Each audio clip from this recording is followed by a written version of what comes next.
السلام عليكم ورحمة الله وبركاته.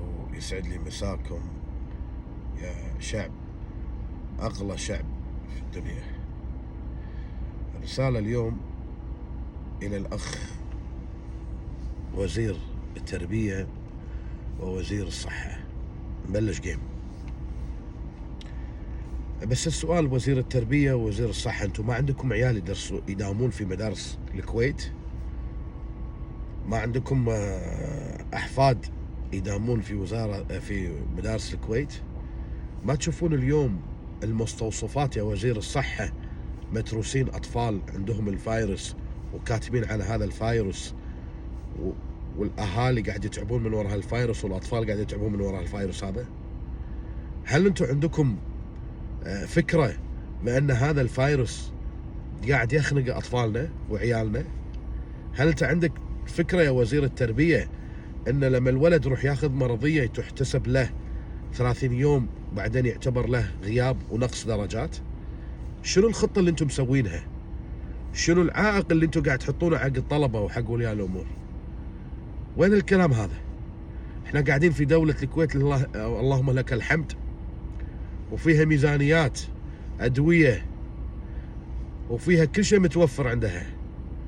عاجزين ان تفعلون التيمز لمدة شهر بس عشان الفيروس هذا يروح من وزارة التربية والطلبة والصفوف ونعيش بحياة طبيعية وآمنة.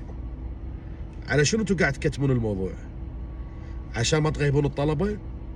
عشان الطالب والله مثلا لا تروح عليه الكتابة والقراءة؟ ولا عشان الطالب عشان ما تروح عليه كلمة ABCDEFG؟ شنو المنطق عندكم؟ تراهنون على صحة الناس؟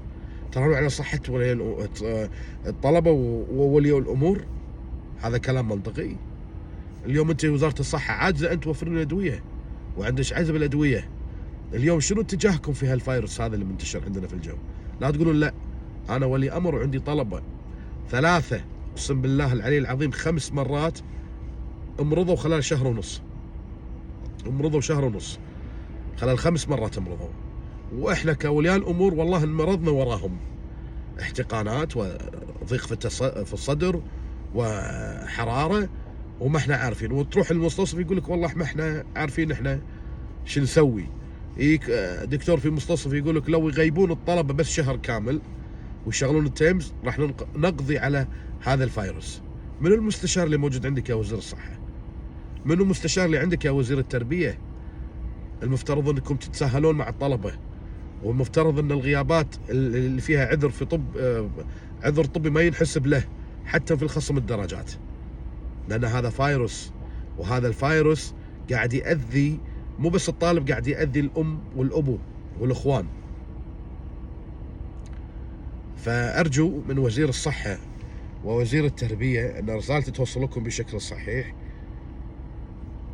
والكويت اليوم قاعد تئن من هذا الفيروس، والمواطن قاعد يئن من هذا الفيروس، وتكتمكم قاعد يزيد الامر اسوأ.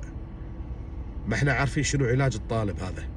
تروح حق الدكتور يقول لك احنا نعطيه فيتامين، نعطيه مضاد حيوي وبنادول وكمام. هذا اللي قدرتوا عليه. وشنو المضاد الحيوي موجود عندي في البيت؟ المضاد الحيوي متعارف عليه، كل واحد يمرض عطوه المضاد الحيوي هذا اللي قدرتوا عليه.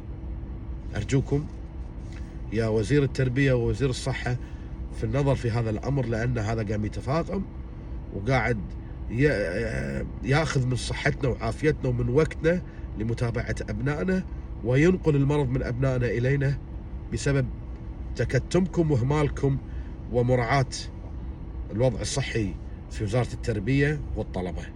التيمز لو يشتغل اسبوعين او شهر ما يمنع، حتى لو كان في طلبة مداومين مفترض انك تشغل التيمز حق الناس المرضى عشان ما تروح عليهم حصصهم، وانهم يحضرون الحصص وهم مرضى في بيوتهم. المفترض هذه اذا انتم تريدون التعليم وتطوير التعليم وأهمكم المستقبل الطفل هذا، فيكون عندكم حلين وليس حل واحد. وزارة الصحة أرجو منكم يعني خلاص افتحوها في العلن. الفيروس هذا قاعد يؤذي المجتمع قاعد يأذي أطفالنا ويأذي أبهاتنا وأمهاتنا. عليكم حط حد في هذا الأمر. اعلنوا الفيروس هذا موجود لفترة أسبوع أسبوعين، اعلنوها رسمي حق الكويت، خلي الناس تتحذر، خلي الناس تلبس كمامات، اللي يبي يبي ما يبي كيفه. بس مكتمين على هذا الموضوع واحنا ندش وياه بالحابل النابل في هذا الموضوع، هذا ترى راح تؤثمون عليه وبرقبتكم. الكويت أكبر مني ومنك، والمواطن الكويتي هو أساس في هذه الكويت، وعليكم حرص أنكم تأمنون حياته الصحية والنفسية والتربوية. أنتم المفترض أنكم تتحاسبون اليوم في مجلس الأمة وتتحاسبون في القضاء إذا هذا كان سلوككم في اتجاه فايروس ما أنتم قادرين تنشرونه عنه في الكويت، وتحذرون فيه المواطنين الكويتيين ولبس الكمامات، وتخلون طلبتنا يداومون في وزارة التربية. والله العظيم اليوم ولدي يتشافى يداوم باكر المدرسة اللي عقبه ناقل المرض ويقعد عندي في البيت بسبب وزارة التربية ونقل العدوى هذه. هذا الكلام احنا نرفضه رفضا باتا ككويتيين، كمواطن كويتي انا ارفضه رفضا باتا، محاسبة عند الله سبحانه وتعالى يا وزير الصحة ووزير التربية، اذا يعني سكتتم مرة واحدة على هذا الموضوع وهي تفاقم هذا الموضوع، راح تتحملون انتم مسؤولية امام الله وامام القيادة السياسية.